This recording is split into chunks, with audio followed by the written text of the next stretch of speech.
There is a lack of women's startups. Actually, if you look at big economic strategies, I'm doing some work with the Welsh Assembly Government at the moment on both gender budgeting and their economic strategy. And what they've got is an economic strategy for regeneration for Wales. It's very broadly speaking.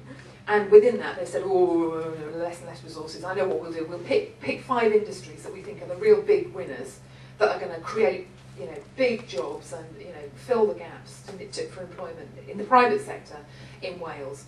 And all 5 of those sectors are male-dominated. All the support for small businesses and small businesses start growth has stopped. Any specific targeted spending on women's businesses and women's needs has gone.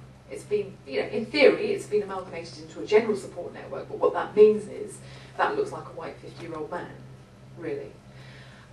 So, all of these things I think are incredibly important in terms of economic regeneration. We need to be able to make these arguments in the language of the government to say, if you want GDP to increase, if you want the private sector to grow, you need to recognise that there are gendered needs in there, and we need to do something specific about women. So yeah, okay, Kerry's covered the recession and government response, employment and services. Valuing women's work and roles. I mean, again, Kerry sort of touched on this kind of low pay, low value nature of women's work. We do constantly undersell ourselves. And when I've been doing equal pay work with local government organisations, there is a kind of uncovered, unvoiced group of women who are on vulnerable, short-term, low-pay contracts, for whom the employers argue to me this is a good thing because it gives them flexibility and they all want to work part-time and manage their families, so a few hours cleaning before the kids go to school, that's great.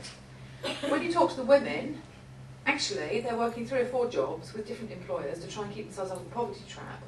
They're usually maintaining families, and if they are not the only income in that family, they are the income that raises that family out of poverty. And theirs is the income that buys the kids' shoes and gets the food on the table. So, there's something that we need to do nationally around the revaluing of women's work and how we undersell ourselves constantly.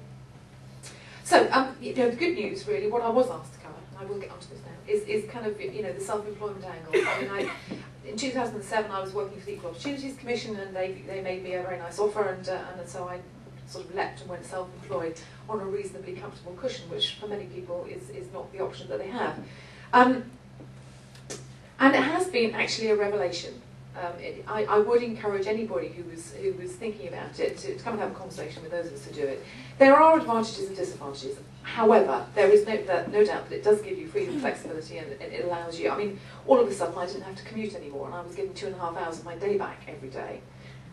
I suddenly realised, actually, I quite like that 2.5 hours on the train, because nobody could get at me. It was quite nice private time. However, there are big advantages to it. And of course, time management is in your own hands. For a lot of women, this is about being able to be a plumber and work it from your own van and work the hours that you want to work, when you want to work them, around the other commitments that you have. So this is very often forgotten. It's forgotten by the state and by individuals that this is an opportunity that being self-employed does offer you. I was talking to Jane about this earlier on. Hard work pays off. I think there is this perception that actually, as a self-employed person, the work will come to you. I do see an awful lot of self-employed individuals thinking, oh, why isn't it coming to me? Because in big times of public sector, funding, there was an element of that. People were looking for people and were coming to you. My experience is that actually, if you're prepared to put in the hours, and indeed the unpaid hours, and the kind of the pump priming, the loss leader kind of time and profile raising, it does pay off. But you have to do that. You have to do it consistently, and it's tiring. It takes a lot of time, it takes a lot of energy. But one of the great things is there's no process. There's no performance appraisals. There's no management meetings on a Monday morning for 4 hours. So you cut through all that red tape. What time you use on work is usually productive time and paid time. There is a certain amount of administration and running your own business as well, of course. So you do have to make sure that you're keeping your accounts and your records up to date and that kind of stuff. And of course, there is no continuity of your income. Who knows what next month brings? So you have to do some financial planning about that. And you need to do this loss leading work, as I've talked about. One of the big things I was worried about was this loss of colleagues. There's something about your value, your confidence, your kind of interaction with people comes from being in a working environment. And I've done that all my life since you went to school. At school you're in a classroom, then you go to uni or further education or whatever you do, and then you go into work or whatever you do, and there's always a timetable that somebody else has set and a load of people that you have to get on with. And sometimes that's good, sometimes that's bad. But suddenly, I'm in my spare bedroom, day after day after day, and unless I make the effort, I don't necessarily have to meet anybody. So there is a really important thing about networking, finding out who your colleagues are, networking with other small consultants. In Bristol, there's a really good Browns community of self-employed women, who get together on a monthly basis, and so there are networks out there, and I'd really encourage you to talk to other people. And indeed talk to people within employment. They'll always have a cup of coffee with you or meet you at lunchtime. Talk about what's going on. Be careful about isolation. One of the things that women in particular forget about being self-employed are the issues of long-term sustainability in terms of pension, sick leave, absence.